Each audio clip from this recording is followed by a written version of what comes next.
I don't know any specifics of anything regarding customer funds or that side of the business. But when it came to every part of the business that I saw him interact with, including marketing, all big decisions rolled through him. No one was ever empowered to make major consequential decisions without him. So color me extraordinarily suspicious that anything like customer funds moving to Alameda could have happened without his knowledge. Welcome back to The Breakdown with me, NLW. It's a daily podcast on macro, Bitcoin, and the big picture power shifts remaking our world. The Breakdown is sponsored by Nexo.io, Circle, and Kraken, and produced and distributed by CoinDesk. What's going on, guys? It is Monday, December 5th, and today we are talking about Sam Bankman-Fried declining a congressional invite, all the while the Alameda research CEO has been seen in New York City. Before we dive into that, however, if you are enjoying The Breakdown, please go subscribe to it, give it a rating, give it a review, or if you want to dive deeper into the conversation, come join us on the Breakers Discord. You can find a link in the show notes or go to bit.ly/breakdownpod. All right, friendos. Well, I hope you had a great weekend. However, if you were on Twitter, you probably have already had an entire emotional relationship round trip with ChatGPT. ChatGPT is OpenAI's latest natural language interface for its GPT large language model AI system. One of the things that makes ChatGPT different and that has caught people's attention is that it can handle not just data prompts, but creative prompts. For example, when I asked, write a song about the downfall of FTX in the style of Taylor Swift's Anti-Hero, it spat back a full song including verse 1. FTX was once the hero of the crypto game, but now it seems they've lost their fame. They promised big returns and easy gains, but now they're just a symbol of financial pain. Thanks, AI. Thanks a lot. Anyway, I actually think that ChatGPT is totally deserving of a headliner show. AI is clearly in the realm of big picture power shifts, and just to give a taste, over the weekend, people were discussing it in relation to Google search and how disruptive this might be to that, in relation to creative pursuits and whether this would actually replace some amount of human creativity, in the context of jobs that require basic writing, and a lot of debate around programming and how this might change programming as well. In fact, Stack Overflow, which is one of the largest Q&A sites for programmers, had to take the step today to temporarily ban users from sharing ChatGPT-generated responses. Basically, ChatGPT made it too easy to find answers that looked right, but were in fact bullshit. In a statement, Stack Overflow said, "The primary problem is that while the answers which ChatGPT produces have a high rate of being incorrect, they typically look like they might be good, and the answers are very easy to produce." Anyways, I do think there was a real moment this weekend where a lot of folks who hadn't thought all that much about this sort of AI before saw the potential and said, holy crap. Luke Metro, a software engineer at Endural, said, "All the smartest people I know have spent the entire weekend asking questions to ChatGPT." Y Combinator founder Paul Graham writes, "The striking thing about the reaction to ChatGPT is not just the number of people who are blown away by it, but who they are. These are not people who get excited by every shiny new thing. Clearly, something big is happening." And just to add a certain level of drama, Mark Andreessen of A16Z says, "The level of censorship pressure that's coming for AI and the resulting backlash will define the next century of civilization. Search and social media were the opening skirmishes. This is the big one. World War Orwell." Anyway, this is a preview. I'm working on a whole show about this, but as a relatively new area, I want to just absorb a little bit more. We'll definitely have a show about it coming sometime later this week. In the meantime, we have plenty of juicy things to catch up with back in crypto land. On November 23rd, when Andrew Ross Sorkin and Sam Bankman-Fried announced that Sam would still be speaking at the New York Times Dealbook Summit a week later, I quote tweeted that and said, "This is the shit that radicalizes people." But boy, if you think being willing to do an NYT interview will radicalize some folks, you should have seen the explosion of anger around a tweet from House Committee on Financial Services Chairwoman Maxine Waters. On Friday, December 2nd, the California Democrat tweeted, "SBF, we appreciate that you've been candid in your discussions about what happened at FTX. Your willingness to talk to the public will help the company's customers, investors, and others. To that end, we would welcome your participation in our hearing on the 13th. Here are just a sample of the responses. Jake Chervinsky writes, "Representative Waters, we appreciate that you're holding a hearing on the 13th, and we look forward to substantive fact-finding about what happened at FTX. I am certain that fact-finding will show that SBF has not, in fact, been candid in his discussions. He committed fraud, full stop." Fatman Terra said, "I sincerely hope this is a ruse to get SBF into the US, so you can sneak attack him with handcuffs and haul him to prison. If not, then I'm at a loss for words, and I will have to concede that you are exactly as corrupt as people say you are." Nick Carter added to that one, "Congress pulling off a ruse like this would be so based." And then, of course, there was Udi Wertheimer, who has at this point nearly ratioed Congresswoman Waters with this comment. Lord Vader, we appreciate that you've been candid in your discussions about what happened at the Death Star. Your willingness to talk to the public will help Alderaan's victims and survivors. To that end, we would welcome your participation in the Galactic Senate on the 13th. Meanwhile, if you look at the quote tweets, it's even worse. It's people confirming their suspicions of political corruption at the highest order. And on top of that, a lot of people who aren't any type of conspiracy thinkers just genuinely asking, how the hell is this the tone, and why the hell is this conversation happening on Twitter? Well, it got even weirder when last night on Sunday, Sam responded. Representative Waters and the House Committee on Financial Services. Once I have finished learning and reviewing what happened, I would feel like it was my duty to appear before the committee and explain. I'm not sure that will happen by the 13th, but when it does, I will testify. Shanja Srikanth of moneycontrol.com wrote, is this going to be the future of how dubious people are treated in the U.S.? House Committee, can you please testify? SBF, yeah, let me figure. We'll keep you posted. All on Twitter. Surreal. Seth Hertlein, the head of policy for Ledger, writes, SBF breaking up with Congress. It's not you, it's me, with a dash of, I need to work on myself. Doomberg writes, this can't actually be happening. And Mike Dudas sums up my feelings exactly when he tweeted, homie really going to clam up for regulators and financial oversight after doing 712 podcasts, 1,345 Twitter spaces, and 2,300 incoherent DMs to journalists and randos over the past 3 weeks? Waters' tweet was also a big contrast with Senator Pat Toomey's tweet, which said, what happened at FTX is horrendous, but we shouldn't confuse the bad actions of individuals with an underlying asset. The code isn't guilty of anything. The Senate Banking Committee should bring in SBF for a hearing. Still, I think the Blockchain Association's Jake Chervinsky might be the closest when he tweeted, translation. He doesn't mind lying to Andrew Ross Sorkin or George Stephanopoulos, but lying to Congress under oath is less appealing. Now, to that point, Sam did another interview over the weekend, this time with the Block's Frank Chaparro. Frank, as I completely expected, did a great job. And Dave Weisberger from CoinRoutes pointed out that Sam had caught himself in something.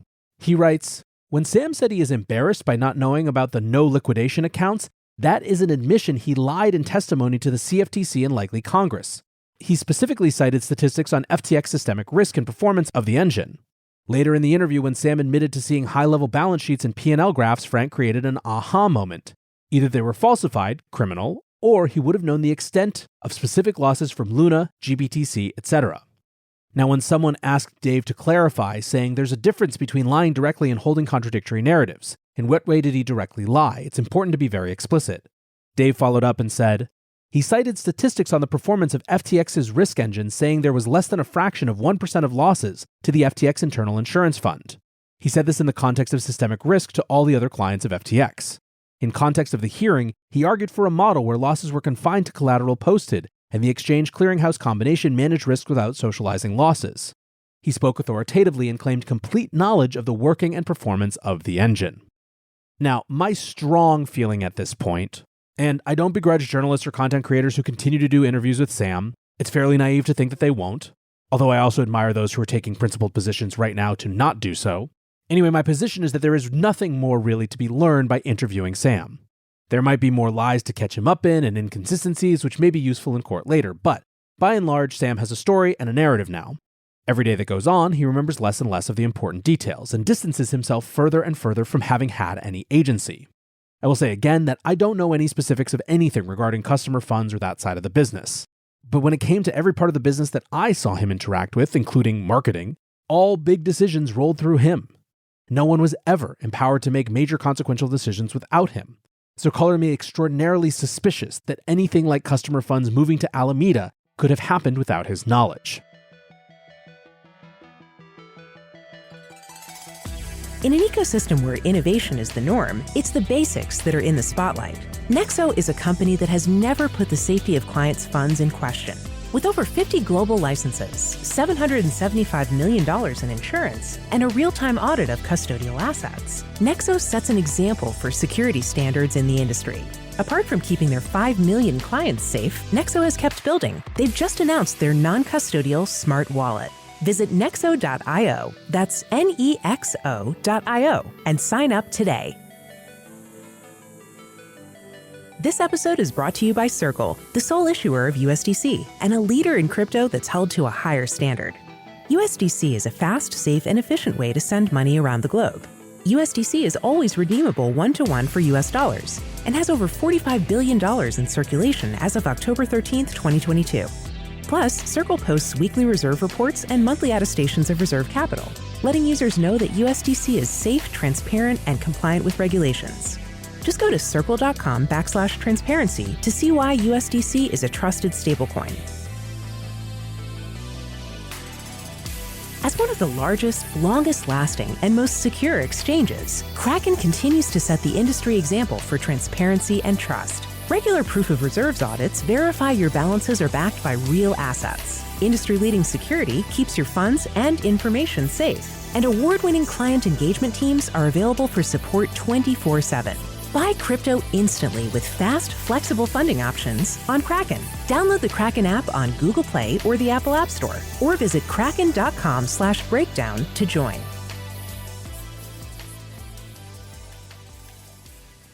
Now, there is also, for Sam, the small issue of the fact that the Wall Street Journal reported that Alameda Research CEO Carolyn Ellison told employees on the Wednesday before FTX went bankrupt that she, Sam, Gary Wang, and Nishad Singh had made the decision to send FTX customer funds to Alameda, leading many of those employees to quit on the spot and walk out. And this gets to what seems like it will be the central legal battle of all of this. Whatever Caroline said at that meeting and whatever she says in the future versus the narrative that Sam is pushing. And of course, that gets us to the biggest intrigue of all from this weekend. On Sunday morning, Sam Stan turned quote-unquote citizen journalist account Autism Capital published 2 photos of someone who certainly looks like Carolyn Ellison at a New York coffee shop from that morning. The caption read, "Please confirm. A user claims they spotted Carolyn Ellison at Ground Support Coffee on West Broad in Soho, Manhattan at 8:15 a.m. This would mean she is not in Hong Kong and is in New York, not in custody." Within a few minutes, the general manager of the coffee shop responded, confirming that it was indeed her. This, as you might imagine, led to wild speculation. Why the hell was Carolyn in New York? Rumors over the last few weeks placed her location in Hong Kong or even trying to get to Dubai. It wasn't long before there was consolidation around a theory. Multiple people posted Google walking and driving maps of the under a mile between that cafe and the local FBI building. Indeed, later Autism Capital wrote the general consensus is that Carolyn Ellison is likely in New York cutting a deal and cooperating with Southern District of New York prosecutors to roll on Sam. They went on later, a highly credible source claims that Carolyn Ellison is currently being represented by Wilmer Hale, a well-known DC insider law firm. Please verify. Now again, to be clear, this is all serious speculation, hearsay, and intrigue. It should not be taken as true.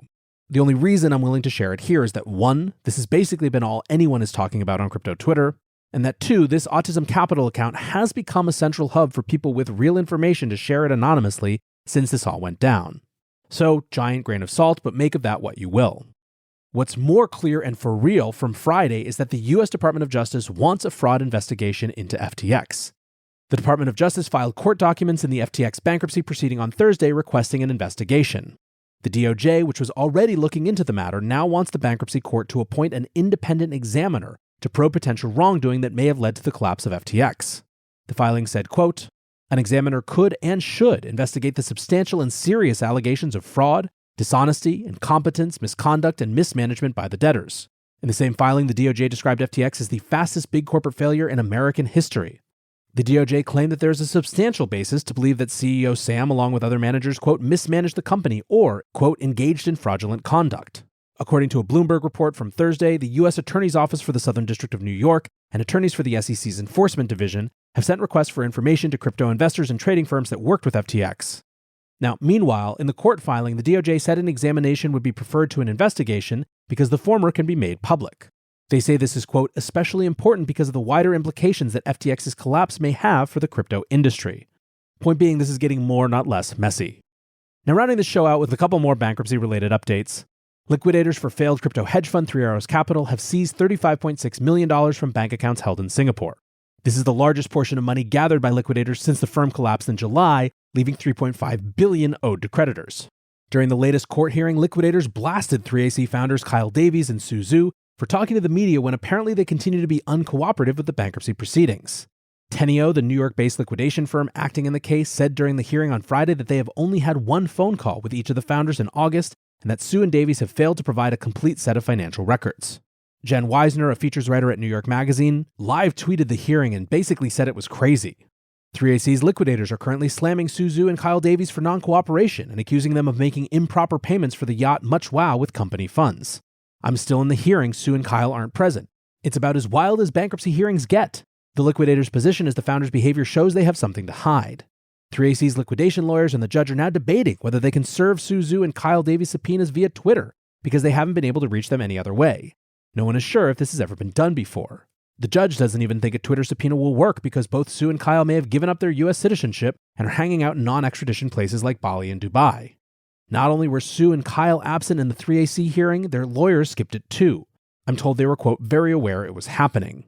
Quite a power move when a half dozen lawyers accuse you in court of brazen and improper conduct and you don't even bother to send legal defense.